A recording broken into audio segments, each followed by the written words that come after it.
15-րդ գլուխ առաջի Կորինթացիս թուղթ բացել եք իմացնում եմ ձեզ եղբայրք այն ավետարանը որ ավետարանեցի ձեզ որն էլ ընդունեցիք որի մեջ էլ կանգնած եք եկեք սկզբից հասկանանք Պողոս առաքյալին որ Կորինթացիներին ասում է իմացնում եմ ձեզ եղբայրք այն ավետարանը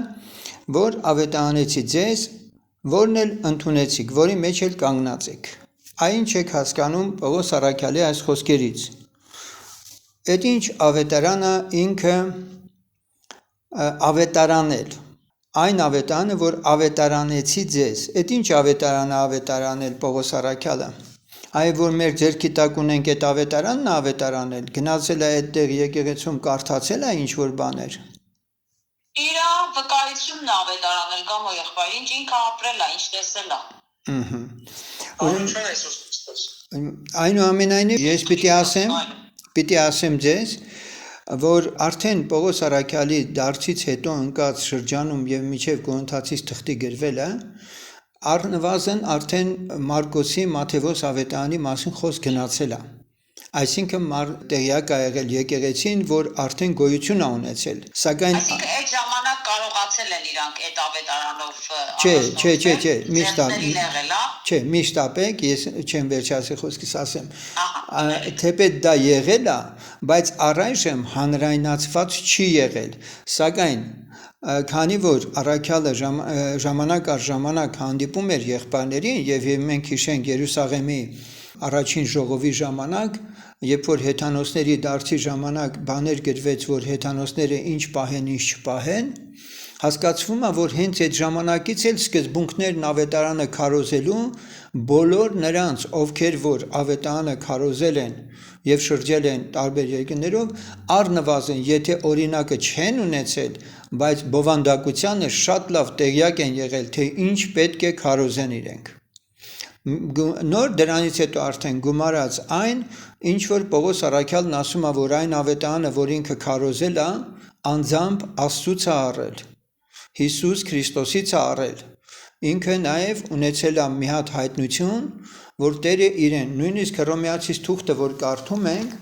այ գնանք հիմա Հռոմեացիս թուղթ, որ այս հրաշալի, այս մի նախադասության, այս խորը իմաստը մենք հասկանանք։ Եվ տեսնենք, թե ինչքան սքանչելի է ընդհանրապես Աստծո գործը մարդկանց մեջ։ Հռոմեացիս թուղթը, երբ որ մենք կարդում ենք, այստեղ առաջի գլխի մեջ առաքյալը ներկայացնում է այս թուղթը գրելու նպատակը։ 8-րդ խոսքից ասում է Հռոմեացից առաջի գլուխ 8-րդ խոսք Առաջ գոհանում եմ Աստվածանից Հիսուս Քրիստոսի ձեռովը ձեր ամենի համար, որ ձեր հավատքը բոլոր աշխարհի մեջ պատմվում է, որովհետև Աստված ինձ վկա է, որին ես պաշտում եմ իմ հոգովը նրա որդու ավետարանումը։ Եվ հետո ինքը ներքևում ասում է այսպիսի խոսքեր 16-րդ խոսքում, որովհետև ես Քրիստոսի ավետարանը ամոթ չեմ համարում, որովհետև Աստծո զորությունն է փրկելու համար ամեն հավատացողին առաջ հրեային, հետո հույնին։ Եվ այստեղ երբ որ առաքյալը արդեն խոսում է ավետարանի մասին, ամբողջ Հռոմեացիս թուղթը կարելի է որոշները իրավամբ ես համաձայն եմ այդ մտքի հետ անգամ համարում են Հռոմեացիս թուղթը 5-րդ ավետարան։ Եվ այստեղ մենք կարդում ենք առաքյալն ասում է, որ ես գտա հարմար, որ ձեզ էլ որ դուք հռովմում եք գտնվում, ձեզ էլ ավետարանը քարոզեի։ Եվ դրանից մենք պարզ հասկանում ենք, օրինակ 15-րդ խոսքը։ Այնպես իմովսան հոժար եմ ձեզ էլ որ հռովմում եք ավետարանը քարոզել։ Հռոմեացիս թուղթը ամբողջ, երբ որ մենք այս գլուխները ամբողջ տեսնում ենք, 16 գլուխ, ինքը Պողոս առաքյալը սա ավետարանը համարում։ Այսպիսով ավետարանը ինքը առելատերից է, ավետարանը արդեն կար հստակ, թե ինչի մասին պետք է խոսվեր, քարոզվեր, Պետրոս առաքյալն ասում էր այդ մասին, եւ մենք կարդում ենք նաեւ թղթերից են, որ պետք է քարոզվեր խաչյալ Քրիստոս, հարուցյալ Քրիստոս, համբարձյալ Քրիստոս, նրա երկրորդ գալուստ։ Այս ամենը հստակ էր։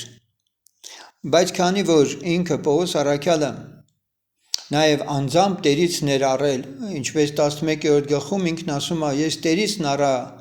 եւ ընդունեցի եւ ձեզ էլ տվեցի հաղորդության խորհուրդը խոսելիս, հասկացվում է, որ այս մարդուն ավետարանը մի յուրատեսակ խորությամբ տրվել եւ առաքյալն անգամ համարձակվում է ասել, որ այն օրը Աստված պիտի դատի իմ ավետարանի համաձայն։ Ավետիչյան միկրոֆոնն անջատի, հա։ Այս մի նախադասությունը առաքյալը 14 արդեն առաջի Կորինթացիս 14 գլուխ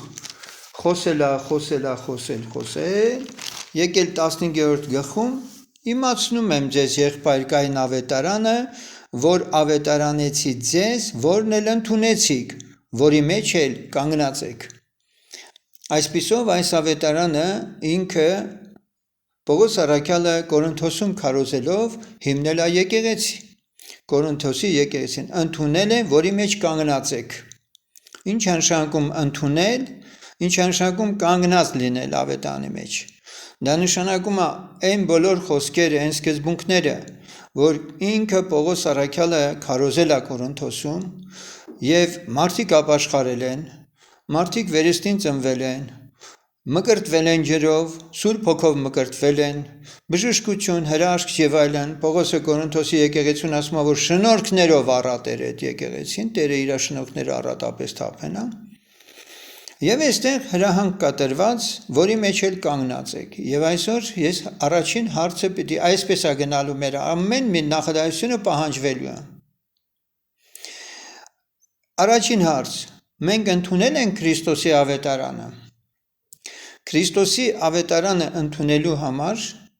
նախ պետք է քարոզիչ։ Գրված է ինչպես հավատան, եթե չլսեն, ինչպես լսեն, եթե չքարոզվի, ինչպես քարոզեն, եթե չուղարկվեն։ Հետևաբար հասկացվում է, որ հավատքը լսելուցն է, լսելն էլ Աստծո խոսքից, ինչպես մենք Սուրբ Գրքում կարդում ենք Հռոմեացիս թղթում 10-րդ գլխում, անշուշտ ավետարանը պետք է քարոզվի, բարի լուրը պետք է հաղորդվի, մարդիկ պիտի լսեն եւ լսեն ոչ թե մարդու խոսք, հապա Աստծո հրաման խոսք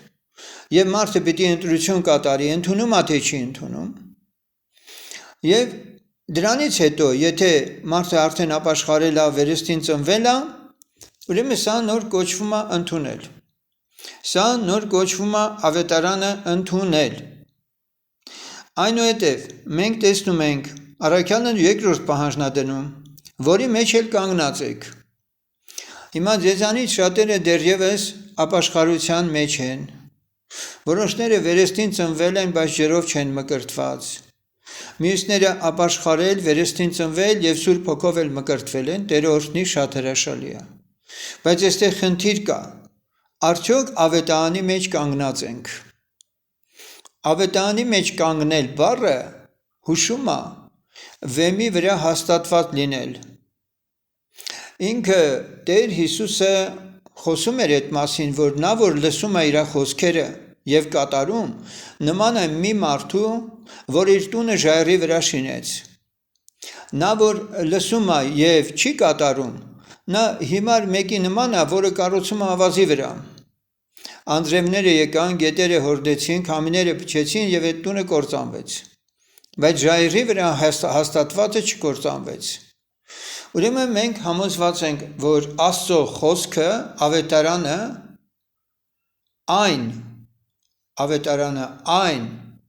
վեմն է,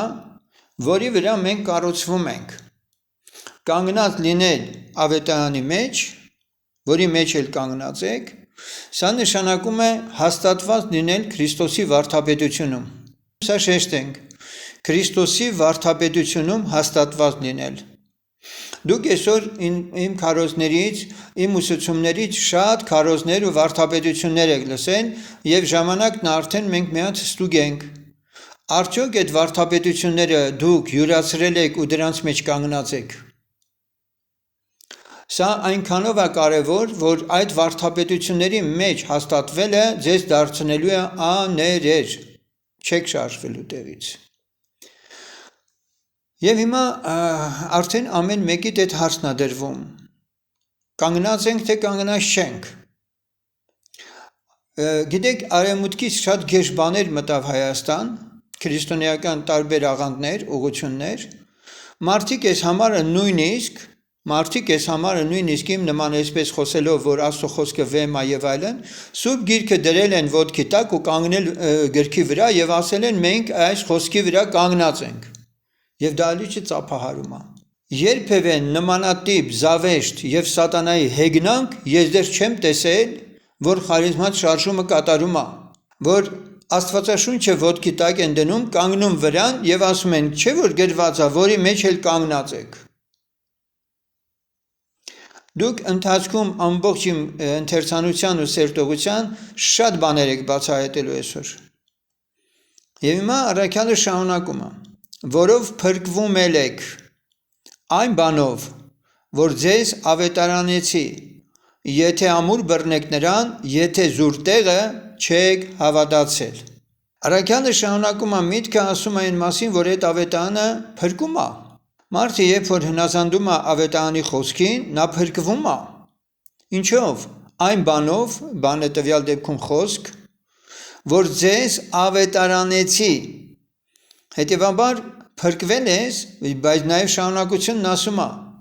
դու եթե մի անգամ ապաշխարել, վերստին ծնվել ես, փրկվել ես, դա դեռ բավարար չի։ Պարզվում է պետք է ամուր բռնել։ Դարձյալ մենք այստեղ տեսնում ենք Քրիստոսի վարդապետությունը ամուր բռնելու խնդիր է դնում մեր առաջ։ Եվ հետո շարունակության մեջ ինքը ասում է. եթե զուր տեղը չեք հավատացել։ Բանից պարզվում է կան զուր տեղը հավատացողներ։ Ինչ է նշանակում զուր տեղը հավատալ։ Ոչ գործնական հավատքա դա, մեռած հավատքա դա։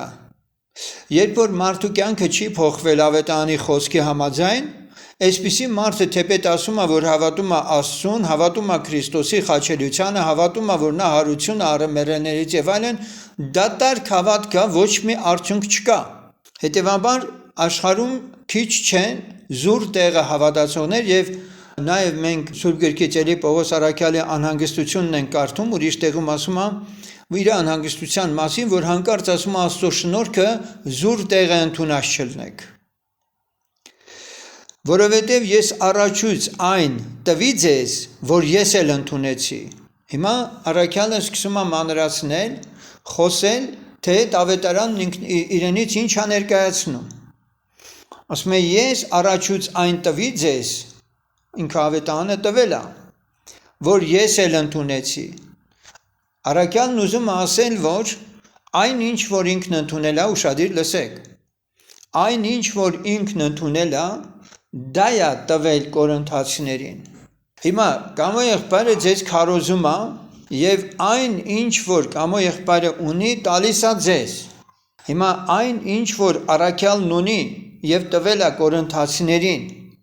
նա իրավունք ունի պահանջելու դա թե չէ։ Այն ինչ որ հիմա ես եմ ձեզ ավետարանում տալիս, ես իրավունք ունեմ պահանջելու ձեզանից թե չէ։ Խնդրում եմ արձագանքեք։ Ավետարանն ամբողջովին։ Այո։ Ուրեմն ավետարանը ամբողջապես ինչ որ ընդունել է ինքը Պողոս առաքյալը եւ Կորինթոսին է տվել, այդ մարդիկ ապաշխարել են, Պողոս առաքյալը հետամուտ է,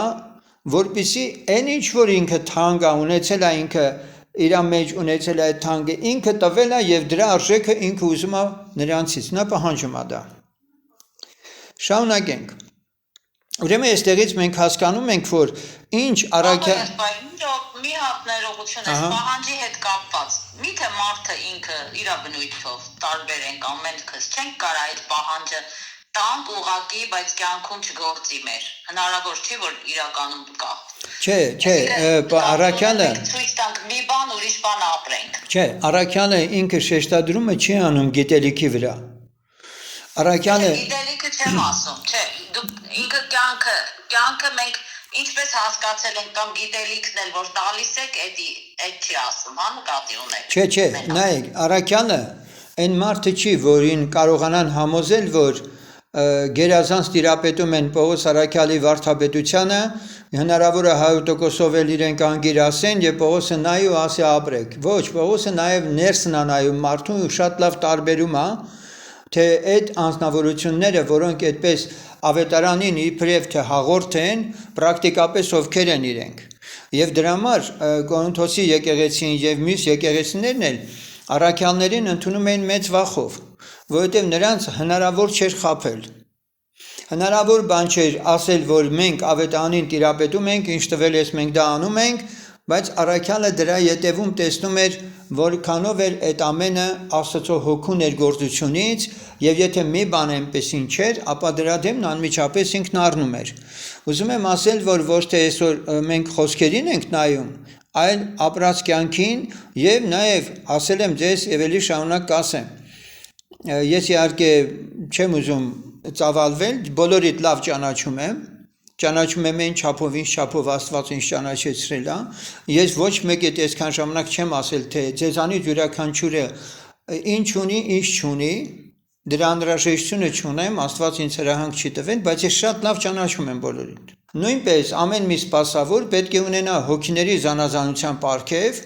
առանց որի ինքը հնարավոր է իսկապես որոշակիորեն դժվարություն կրի, ինչպես այսօր 50-ական կամ մյուս եկեղեցիներում ես դա ականատես եմ եղել, երկար տարիներ այնտեղ եմ եղել, կան կույր առաջնորդներ, այդ կույր առաջնորդներին հետևողներ եւ այդ կույր առաջնորդներին հետևողներն էլ իրենք հետագայում նույն կուրությամբ տարապելով իրենք էլ են լիդերներ աճեցնում եւ այդպես կույր առաջնորդները շատանում են։ Դա կա։ Եվ դրա համար այստեղ մենք լսում ենք առաքյալը ասում է, որ եթե զուր տեղը չեք հավատացել, որովհետև ես առաջուց այն տվի ձեզ, որ ես էլ ընդունեցի, թե Քրիստոս մեր մեղքերի համար մեռավ գրքերի համեմատ։ Եկեք հիմա որտեղ որ գրված է մեր, այդ մերի մեջ մի հատ ասենք իմ համար։ Մենք հիմա մեր դառնում ենք, ընդհանուր ենք դառնում Քրիստոսի եկեղեցի, բայց այստեղ այդ մեր բառը եկեք մի հատ անընդհատ այդպես կարդանք ու մենք մեր վրա վերցնենք։ Այսպիսով առաքյալն ասում է, որ Քրիստոս մեր մեղքերի համար մեռավ, մենք ասում ենք Քրիստոս իմ մեղքերի համար մեռավ։ Եթե երկրի վրա մի մեղավոր լիներ եւ բոլորը արդար լինեին, այդ մեկ մեղավորի համար էլ Քրիստոսը կգար կխաչվեր։ Եթե ուրիշ ել չկար, որ դա փրկվեր։ Ես դա ուղղակի ուզում եմ ասել, որ Աստծո մոտ մեկ միավորը եւ 8 միլիարդը նույնպես թանկ են։ Այսպիսով իմ մեղքերի համար մեռավ գրքերի համեմատ։ Որ գրքերի համեմատ Մարգարեական գրքերի համեմատ։ Մարգարեության մեջ Տերը ասեց. «Քննեցեք գրքերը, դրանք իսկ են, որ վկայում են ինձ համար»։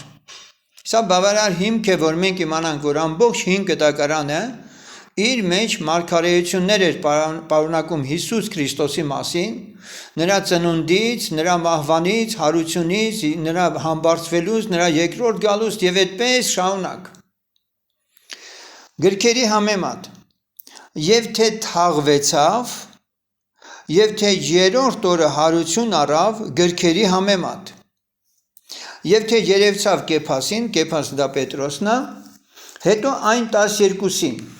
Ուշադիր հիմա արդեն սկսեք լսել, տեսեք ինչքան հետաքրքիր բաներ է բացվում մեզ։ 12-ին երևաց, տեսեք, եւ թե երևցավ Կեփասին, հետո այն 12-ին։ Սա ինչ է նշանակում։ Եթե Կեփասին երևացել է Պետրոսին եւ հետո այն 12-ին, Պետրոսին եթե երևացել, պետք է ինչի՞ չի գրված հետո 11-ին։ Չէ՞ որ Պետրոսը 12-ի մեջ է։ Որտեղից մենք հասկանում ենք այն 12 արտահայտությունը, որ Գործ Առաքելոցի արդեն իսկ առաջի գլխի մեջ գտնվող Մադաթյանն էլ կարող էր այդ 12-ի այն 12-ին այդ ցուցակի մեջ հայտնվեն եւ այստեղ ակնարկ կա, որ ընտրությունը Հուդայի անկումից հետո պետք է մեկին տրվեր, ով որ տեղյակ է եղել Հիսուս Քրիստոսի հարությանը, այսինքն հարություն առած Հիսուսին հանդիպել է եւ մանավանդ նրա համբարձումն էլ տեսել է, ինչը որ Մադաթյան որը ընտրվեց 12-ի մեջ Հուդայի փոխարեն, այս ամենին վկա է եղել։ Հետո երևցավ 500-ից ավելի եղբայրներին։ 500-ից ավել, հարությունից հետո Քրիստոսը երևացել է 500-ից ավել եղբայրներին, մեկ անգամ։ Սա այն փաստն է թերևս, որ այդքանը տեսել են Քրիստոսին համբարձվելիս, որոնցից շատերը մինչև հիմա մնում են, բայց մի քանիսն էլ ննջեցին, հասկանալի է, տարբեր տարիքի են եղել։ Հետո երևցավ Հակոբին, հետո բոլոր առաքյալներին։ Ուշադրություն դարձրեցիք ինչա գրված, հետո բոլոր առաքյալներին։ Մենք այստեղ լսեցինք 12-ի մասին,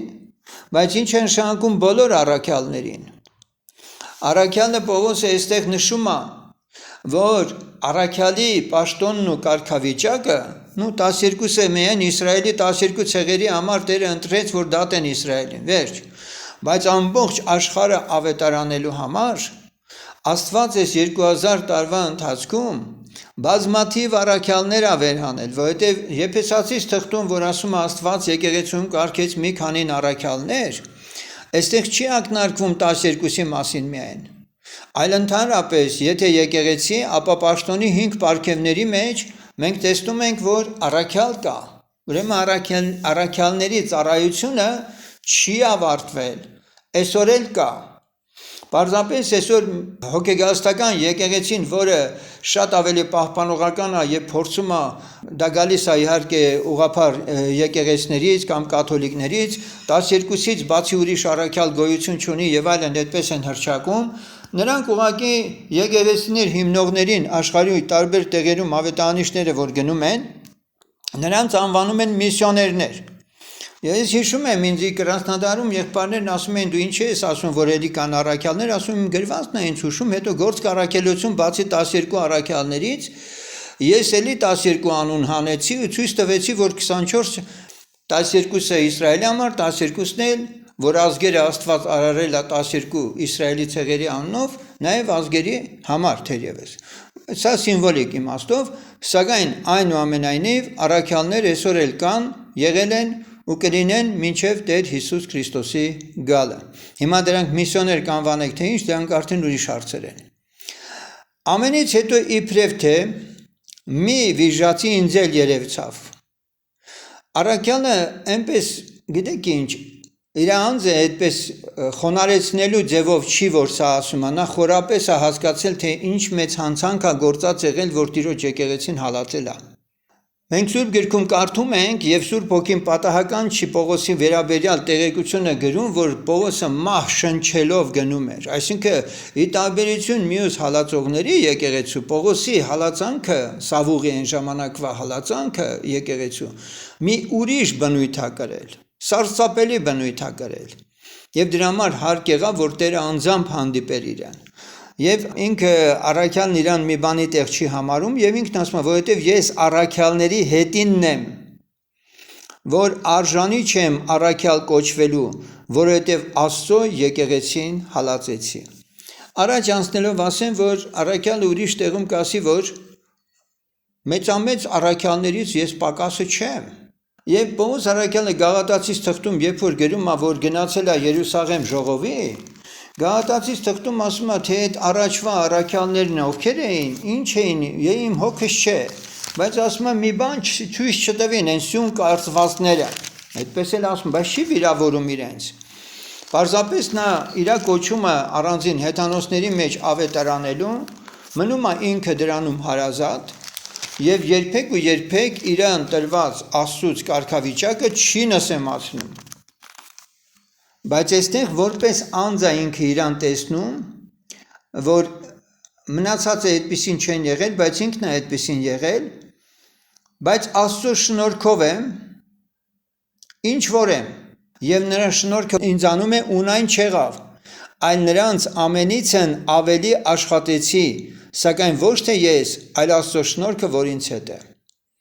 Պարզապես առաքյալը Աստծո Սուրբ Հոգուն տեղ տալով, առաջնորդվել է Աստծո Հոգով, մաքսիմալ հասկացել է, հավատացել է, որ նա որ գա ձեզ պիտի առաջնորդի, Սուրբ Հոգին որ պիտի առաջնորդի, եւ ինքը դրա մեջ է գնացել։ Հարց. Սուրբ Գիրքն ասում է ինչ շնորհք ստացել եք միմյանց փոխանցեք եւ ամենքի վրա շնորհք կար մենք էլի ենք սրան դեռ անդրադառնալու որպես եկեղեցի մենք կարդում ենք Գործք առաքելոցի հենց սկզբից երկրորդ գլխից որ մեկ շունչ մեկ հոգին ամենքի վրա շնորհք կար Հիմա եթե դու վերստին ծնվել ես, ապաշխարել ես, ընդունել ես Տիրոջը որպես Տեր ու Փրկիչ, Սուրբ Հոգով մկրտվել ես, դու Աստծո շնորհքը ունես։ Եվ Աստծո շնորհքը ասում է պարապ տեղը ընդունած չլինեք։ Պարապ տեղը ընդունած չլինեք։ Հիմա շարունակության մեջ առաքյալն ասում է, որ ինքը այդ շնորհքը, որ ինքը ընդունել է, ունայն չեղավ։ Ինչպես ուրիշին է ասում, որ պարապ չլինի, նույնպես իր կյանքում ասում է դա ունայն չեղավ իմ համար, որովհետև ես նրա վրա ավելի շատ աշխատեցի։ Նրա վրա ավելի շատ աշխատեցի արտահայտությունը հուշում է, որ ինքը Սուրբ Հոգով լեցված, Սուրբ Հոգուն տեղ տալով շարունակաբար Աստծո հետ հաղորդ լինելու խնդիրը հենց այդպես էլ ինքը իր կյանքում դրել է, որ Գործք առաքելոցում կարդում ենք Պենտեկոստի օրը Սուրբ Հոգին եկավ, ասեց նա ձեզ ամեն ճշմարտությամբ պիտի առաջնորդի։ Եվ այստեղ հարց է առաջանում. ունես Աստծո շնորհքը? Դու Աստծո շնորհքը ունես թե չունես? Այդ շնորհքով դու առաջնորդվում ես թե չէ? Եվ հետո առաքյալն այսքանից հետո շարունակում է. բայց եթե Քրիստոս քարոզվում է թե մեռելներից հարություն է առել, ինչպես են ձեզանից ոմանք ասում, թե մեռելների հարություն չկա, ուրեմն ներս էր մտել արդեն աղանդ, վարդապետություն, որ մեռելների հարություն չկա։ Եթե մեռելների հարություն չկա, ուրեմն եթե Քրիստոսը հարություն չի առել, ուրեմն ունայն է մեր քարոզչությունը եւ ունայն է ձեր հավատքն էլ։ Եվ մենք էլ Աստծո սուտ վկաներն են գտնվում, որ Աստծո համար վկայեցինք, թե Քրիստոսին հարություն տվավ, որին հարուցրեց, եթե արդարև մեռելները հարություն չեն առնում։ Մենք էլ ինչի ենք հավատում։ Ինչի ենք հավատում Քրիստոսին, եթե մեռելները հարություն չեն առնելու։ Եվ հետո ասում է, ապա Քրիստոս էլ հարություն չէ, եթե Քրիստոս հարություն չի առել, ունայն է ձեր հավատքը։ Ուշադրություն։ Քրիստոսի հարություն առած լինելու հավատք չունեցողները ունայն դատարկ հավատք ունեն եւ դեռ ձեր մեղքերի մեջ եք ինչ նշանակություն ունի Քրիստոսի հարությունը իմ մեղքերի հետ Պարզվում է որ Քրիստոսի հարության հավատքը իմ մեղքերից ազատ լինելու ապացույցն է կրկնում եմ սա Քրիստոսի հարություն առած լինելու հավատքը որ ես ունեմ իմ մեղքերից ազատագրված լինելու ապացույցն է Ես իմ մեղքերից ազատ եմ ոչ թե մենակ նրա համար որ խոստովանեցի որ խաչվել է Քրիստոսը իմ փոխարեն ես պիտի մեռնեի ինքնամեռել այլ իմ մեղքերի թողությունը ես Քրիստոսի հարության հավատքով ունեմ որովհետև Քրիստոսը երբ որ հարություն առավ ինքը մեզ նոր մարդու կարգավիճակի մեջ տեղափոխեց ինքը մեզ իր մեջ տեղափոխեց առանց մեղքի Եվ դրա համար Հռոմեացից 8-ում գրված է առ դատապարտություն չկա նրանց, որ Հիսուս Քրիստոսում են։ Մեր վերստին ծնունդով մենք փոխադրվել ենք Հիսուս Քրիստոսի մեջ, որ Հիսուս Քրիստոսի, խաչից առաջ թե խաչից հետո։ Խաչից հետո հարուցյալ Հիսուսի մեջ ենք տեղափոխված։ Դուք մեռաք, ձեր կյանքը պահված է Աստծո քով, Հիսուս Քրիստոսի հետ, նրա մեջ որը հիմա գտնվում է Հայր Աստծո աջ կողմը, անցած անգամ Կողոսացից թղթից էլ, Եփեսացից թղթից էլ ես որոշ համարներ ասեցի, որ մեր կյանքը պահված է երկնքում, մեր կյանքը Քրիստոսի մեջ է, եւ սա հավատքով ենք ընդունում։ Նա խաչվեց, մեռավ, զոհ եղավ իմ մեղքերի համար եւ հարություն առավ ինձ արդարացնելու համար։ Հիմա հասկացաք հարության իմաստը Քրիստոսի ինչ է։ Դու պատկերացնում ես, երբ որ դու արդեն հավատքով տեսնում ես քեզ Քրիստոսի մեջ, ինչքան ես ազատ մեղքից։ 5 կյանքից լրիվ ազատ ես։ Քեզ պետք է տոնել, ուրախ լինել, որ դու արդեն Հիսուս անձի մեջ ես։ Եթե միայն այս կյանքումը ունիք հույս Քրիստոսի վրա, ապա մարդկանցից ավելի ողորմելի եք, արևմտահայերենում ասում է թշվառ եք։ Այսօր շատ մարդիկ հավատում են Աստծուն ինչի համար։ Դուր, չէ։ Աստված էս արա, այն արա, բժշկիր, թշնամիներից հարցերը լուծի, այս մեկ եւ այլն։ Այսօր մարդկանց համար Աստծուն կանչել է մենակ իրանց երկրի վրա ապրելու, իրանց երկրի հարցերը լուծելու համար է։ Եվ ասում է, եթե այս կյանքի վրայով ենք միայն հավատում Քրիստոսին, բայց ոչ հավիտենականի համար, մենք բոլոր մարդկանցից ավելի թշվառ ենք։ Բայց հիմա Քրիստոսը հարություն է առել մեռելներից, ինքը ննջեցյալների առաջնեկը եղավ։ Քրիստոսը առաջնեկը եղավ ննջեցյալների, այսինքն նրանք, ովքեր որ իսկ հավատացյալները ննջում են, այսինքն իրենք սուրբ գրքի ոչ թե սովորական մահվան պես մահանում են եւ վերջ, ննջած են համարվում եւ նա է առաջին հարություն առած մարդը։ Ուրեմն որովհետեւ ուշադրություն, մարդով եղավ մահը եւ մարդով էր մեռելների հարությունը։ Խնդրեմ, մարդով եղավ հարությունը։ Աստված չի խաչվել, Աստված հարություն չի առել։ Քրիստոս ունի երկու բնություն, ճիշտ է, բայց Քրիստոսի մարդկային բաղադրիչն է, որ խաչի վրա զոհ է եղել։ Եվ հենց այդ Քրիստոս կամ Հիսուս, որ փրկիչ է անունը, ինքն է հարություն առել, ով? Մարդը։ Պողոսը այս միտքը շատ ավելի է շեշտադրում եւ ընդարձակում։ Տեսեք, քանզի ինչպես Ադամով ամենը մեռնում են, այնպես էլ Քրիստոսով ամենը կենդանանում են։ Եվ ամեն մեկն իր կարգումը, առաջին պտուղը Քրիստոսը, հետո Քրիստոսինները։ Գիտեք Սուրբ Հոգին, երբ որ ինձ ասում է Քրիստոսի քրիստոնյաներ, ես ասել եմ գոյություն ունեն Քրիստոսի քրիստոնյաներ եւ այլ քրիստոնյաներ։ Ճշմարիտ Քրիստոսի աշակերտներ եւ նոմինալ քրիստոնյաներ, որոնք անունով քրիստոնյա են, պապական ավանդությունով քրիստոնյա են, բայց ոչ մի քրիստոնեական կյանքին հաղորդ չեն։ Եվ այստեղ մենք կարդում ենք, որ հետագայում մենք ելի կտեսնենք, որ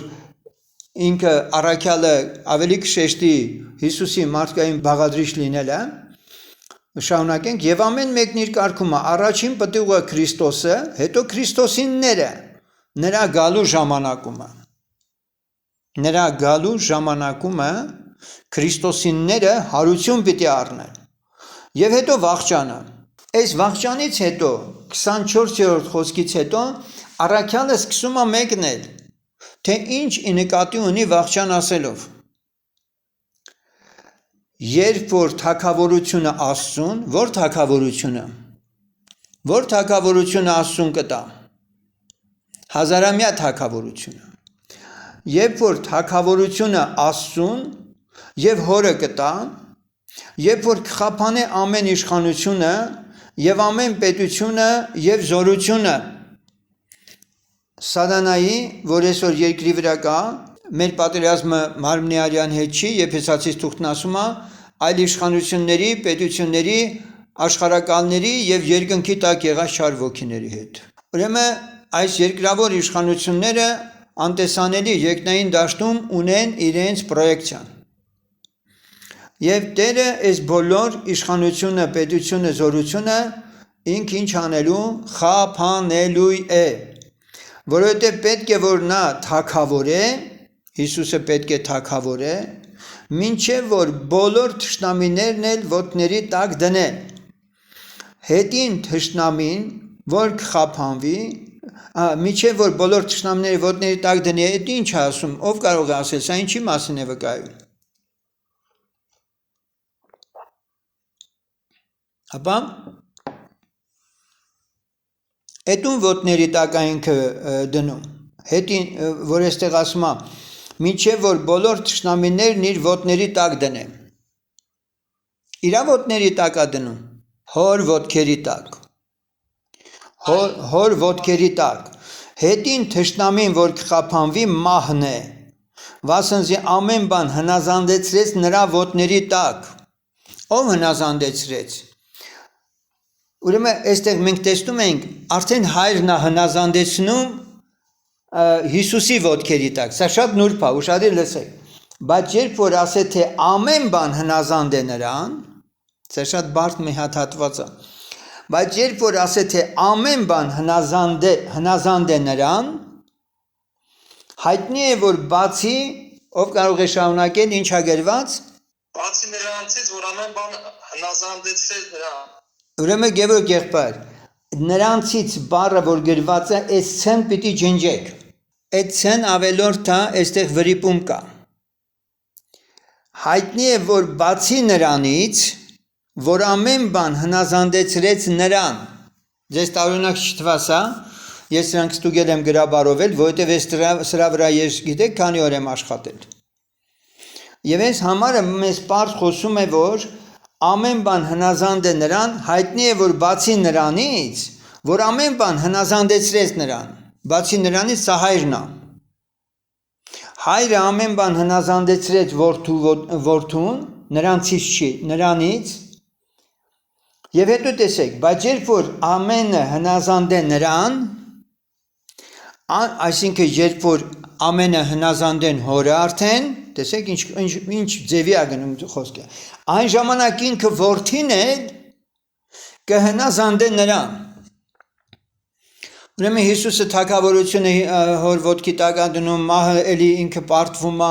այդ ամենը բերվում է եւ վերջում, երբ որ ամենը հնազանդեցնում է Հիսուսը հոր ոտքերի տակ, այստեղ մենք կարդում ենք որդին էլ կհնազանդ է նրան, որ ամենը հնազանդեցրեց նրան, որ Աստված լինի ամենը ամենում է։ Գիտեք ինչն է հիմա ձեզ շփոթեցնում, երբ որ դուք այստեղ լսում եք որդի, միշտ Աստվածաորդի եք հասկանում ու ասում եք ոնց այս մի քիչ խառն է, չեմ հասկանում։ Ոչ, այստեղ մարդ Հիսուսի մասին է խոսքը։ Այստեղ մարդ Հիսուսն է, որ պետք է հնազանդի, Աստծո որդին միշտ հնազանդ է։ Որդին էլ կհնազանդ է նրան, որ ամենը հնազանդեցրեց նրան, որ Աստված լինի ամենը ամենում է, որպեսզի վերջում հայր Աստված փառավորվի, որովհետև ամեն բան նրանով է եւ առանց նրա ոչինչ չի եւ դեպի նա է։ Ապա թե ոչ, ինչ կանեն մեռելների համար մկրտվողները, այս մասին էլի չեմ խոսի, որովհետև քիչ առաջ էլի այն տողը, որ ես կարդացի սրա հետ գործ ունի, մկրտությունների վարքաբերության ժամանակ խոսենք, որ այստեղ գրված է, ուրեմն նրանք, որ Քրիստոսում ընջեցին կորան, հարց է տալիս 18-րդ խոսքը, եւ այստեղ նորից է խոսում այդ մասին, որի վրա ասում եմ կանգ չեմ առնի այսօր, ապա թե ոչ ինչ կանեն մեռելների համար մկրտվողները, եթե արդարև մեռելները հարություն չառնեն։ Էլ ինչու են նրանց համար մկրտվում։ Եվ մենք ինչու ամեն ժամանակ վտանգի մեջ ենք։ Հարց. Դու այսօր վտանգի մեջ ես։ Ոչ, ամեն մեկը ձեր կամֆորտի մեջ եք, ձեզանից ոչ մեկին վտանգ չի սպառնում դեռ, հիմա մենք պրակտիկ բաների ենք գնում, երդում եմ ձեր վրա ունեցած պարծանքովս, որ մեր Տեր Հիսուս Քրիստոսում ունիմ, թե ես ամեն օր մեռնում եմ, դու ամեն օր մեռնում ես, չէ, ինչ է նշանակում ամեն օր մեռնել, եթե մարդկորեն Եփեսոսումը գազանների կռիվի մեջ մտա, այմտայրեն գազանամարտ, այդ ինչ գազանամարտ էր, մի հատ ասել էր Հիսուսն Աստված հարություն առեն 2 ժամ Եփեսոսում գոռում էին, Արտեմիդն Աստված Արտեմիդ, դևերը գոռում էին, չէին դիմանում Պողոսի քարոզչությանը, գազանամարտի է բռնվել, ինչ օգուտ էր ինձ համար, եթե մեռելները հարություն չեն առնում, ուտենք եւ խմենք, որովհետեւ եկուց կմեռնենք, մարդիկ այսօր ասում են, չէ, կեր խմի, մեռնել կա, բայց ասում եմ մի խաբվեք, չար ընկերակցությունները ապականում են բարի բարքերը, մի փոքր նորից հետ գնանք, Առաքյալն ասում ամեն օր մեռնում ենք, գազանամարտ ենք բռնվում, եկեղեցի եք ուզում հաստատեք, ավետարան եք ուզում քարոզեք, գազանամարտի բռնվել եք հեչ, ամեն օր մեռել եք թե չէ, ամեն օր մեռել եք թե չէ, ամեն օր մեռնելով է, որ ավետարանը իր հաղթարշավը ունեցել է, արթուն կացեք արդարությամբ եւ մեղք մի գործեք, հարց, ով է ասում, որ առանց մեղքի հնարավոր չի ապրել, Առաքյալն ասում է մեղք մի գործեք, Ուրեմն, ինչ կանեն մեռելների համար մկրտվողները, եթե արդարև մեռելները հարություն չառնեն, էլ ինչու են նրանց համար մկրտվում։ Եվ մենք ինչու ամեն ժամանակ վտանգի մեջ ենք։ Հարց. ով է ասում, որ ամեն օր մեղքի հնարավոր չի ապրել, Պահանջա թե չէ։ Եթե պահանջա, ուրեմն մեզանից է պահանջվում։ Եկեղեցու յուրաքանչյուր անդամ կարող է մեղք չգործել։ Եվ այստեղ կարդում ենք մեղք մի գործեք, որովհետև մի քանիսն Աստծո մասին տգետ են, այս ձեզ ամաչեցնելու համար եմ ասում։ Իմիջիալից ես մի օր մի քարոզ եմ պատրաստելու, նյութը արդեն ունեմ, Պողոս առաքյալը կոպիտ է խոսում։ Վերնագիրը այսպես եմ դնելու։ Ու դուք կտեսնեք, թե Պողոսը որ ասում է, եթե տգետ են, թող տգետ էլ մնա։ Շատ զարմանալի է։ Պողոս, դու սիրով քարոզում ես, մեղավորի համար ցավ ես քաշում եւ այլն։ Եթե չէ, անկար սկսեցիր կամ ինչ անշանակում ես սատանային մատնեցի, կամ ինչ անշանակում Մարանաթա, դու եթե մեկը Տիրոջը չի սիրում, նզովյալ լինի։ Սրանք ուղղակի մի քանի բաներ։ Եվ դուք կտեսնեք, որ մարդը, որ ունի իշխանություն, կարող է այսպես էլ խոսել։ Բայց մեկը կասե, մեռելները ինչպես հարություն կառնեն, եւ թե ինչ մարմնով կգան։ Անմիտ, այն որ դու սերմում ես չի կենթանանա, եթե չմեռնի։ Այն որ սերմում ես, ոչ թե այն մարմինն է սերմում, որ պիտի բուսնի, այլ մերկ հատը, թե ծորենի լինի, թե ուրիշ սերմունքների։ Եվ Աստված մարմին է տալիս նրան, ինչպես կամենում է։ Սերմունքների ամեն մեկին իրանց մարմինը։ Ամեն մարմին միևնույն մարմինը չէ։ Ուրիշ է մարդկանց մարմինը, ուրիշ է անասունների մարմինը, ուրիշ է ձկների մարմինը, ուրիշ է թռչունների մարմինը։ Կան երկնավոր մարմիններ էլ, երկրավոր մարմիններ էլ, բայց ուրիշ է երկնավորների փառքը եւ ուրիշ է երկրավորների փառքը։ Հիմա մենք իմանում ենք, մարդը մեռնելուց հետո հոգին ուրիշ մարմին է հագնում երկնքում ապրելու համար։ Այս երկրի վրա նյութական ժամանակ տարածության մեջ մենք մսեղեն այս մարմնով ոսկոր միս արյուն ունենք եւ այս մարմինը ենթակա է այս չափման միավորի մեջ, եռաչափ միավորի մեջ ապրելու։ Երբ հոգին դուրս է գալի մարդու մարմնից, տեղափոխվում է երկինք, երրորդ երկինք, այնտեղ ստանում է նաեւ երկնքում ապրելու մարմին։ Եվ այստեղ տարբեր է երկրավոր մարմինը երկնային մարմնից։ Ուրիշ է երկնավորների փառքը, ուրիշ է երկրավորների փառքը, ուրիշ է արեգակի փառքը, ուրիշ է լուսնի փառքը, ուրիշ է աստղերի փառքը, որովհետև մի աստղ մյուսից զանազանվում է փառքով։ Այնպես էլ մեռելների հարությունը սերմվում է ապականությունով եւ հարություն է առնում անապականությունով։ Սերմվում է անարգությունով եւ հարություն է առնում զորությունով։ Սերմվում է շնչավոր մարմին եւ հարություն է առնում հոգեվոր մարմին։ Կա շնչավոր մարմին, կա եւ հոգեվոր մարմին։ Այսպես էլ գրված է, թե առաջին մարդը Ադամը կենդանի շունչ եղավ,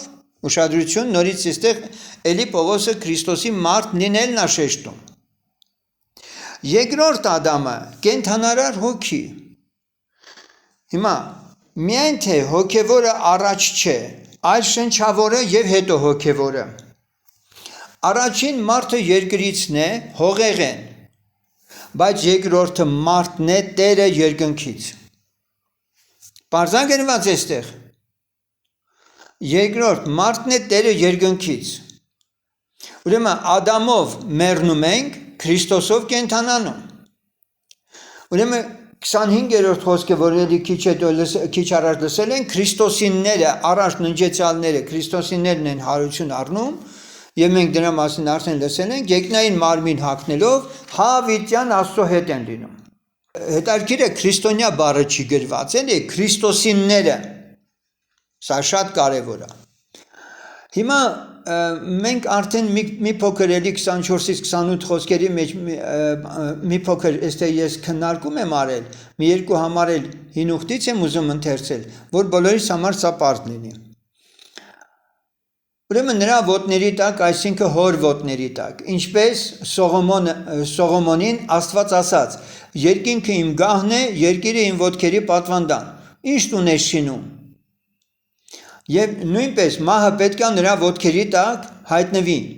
Միտեղ գրված է, որ Աստծո ոտքերի տակ հրահալոցքի կրակը կա։ Դուք գիտեք, որ կրակե լիճը, որում տանջվելու է նեռը, վիշապը, գազանը, սուտ մարգարեն, Նրա ոտքերի տակ է գտնվում կրակե լիճը։ Հրահալոցքի կրակ կա։ Աստծո խոսքի մեջ է ասում։ Այնտեղ ասացինք պետք է պատժվեն այդ չարի բոլոր զորությունները։ Եսայի 60-րդ գլխի 14-րդ խոսքը լսենք։ Եսայի 60-րդ գլխի 14-րդ խոսքը։ Եվ քեզ մոտ պիտի գան, ծռելով քեզ տանջողների որդիքը, եւ քեզ պիտի երկրպագություն անեն ոտքերի թաթերի մոտ։ Ովքեր քեզ տանջողների որդիքը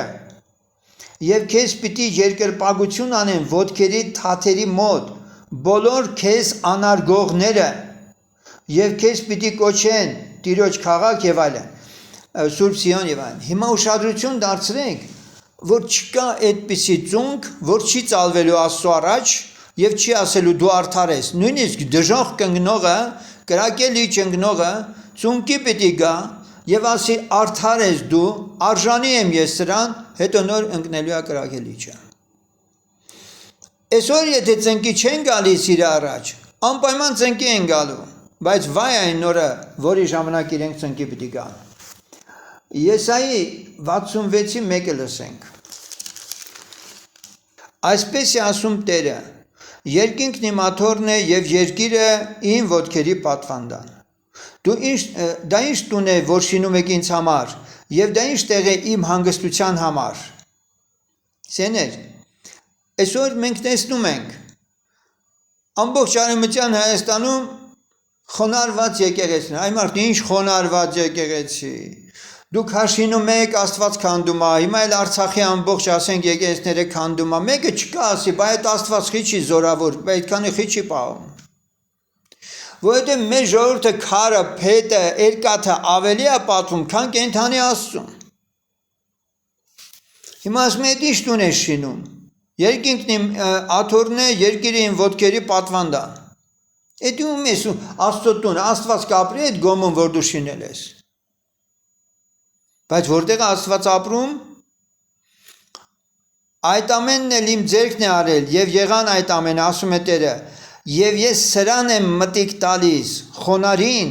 ու կոտրած հոգի ունեցողին եւ իմ խոսքից դողացողին։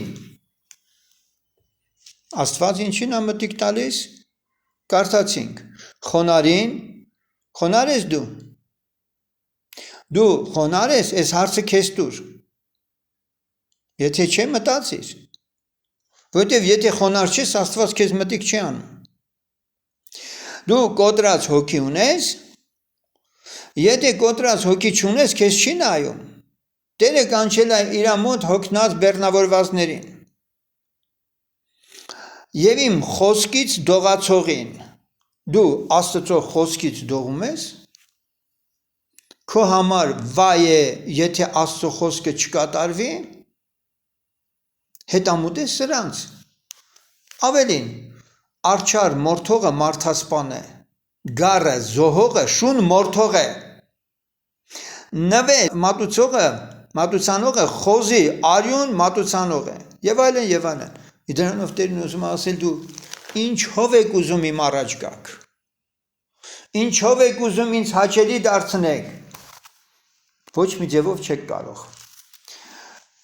Ուրեմն սիրելիներ, ես այսօրվա համար այսքանն էի նախատեսել համարյա, մնացածը արդեն պարզ է, առաքյալը ներկայացնում է հետևյալը, որ հարության փաստը ինքը ամփոփում է, եւ ինչպես հողեղենի պատկերը հագանք, եկնավորի պատկերն էլ պիտի հագնենք, հավատում ես դու սրան։ Հողեղենը հագել ես, եկնավորն էլ պիտի հագնես։ Միայն թե սա եմ ասում, եղբայրք, որ մարմին եւ արյուն չեն կարող Աստծո արքայությունը ժառանգել, եւ ոչ էլ ապականությունը ժառանգում է անապականություն, այսինքն մարմին այդ հողը հողին է դառնալու։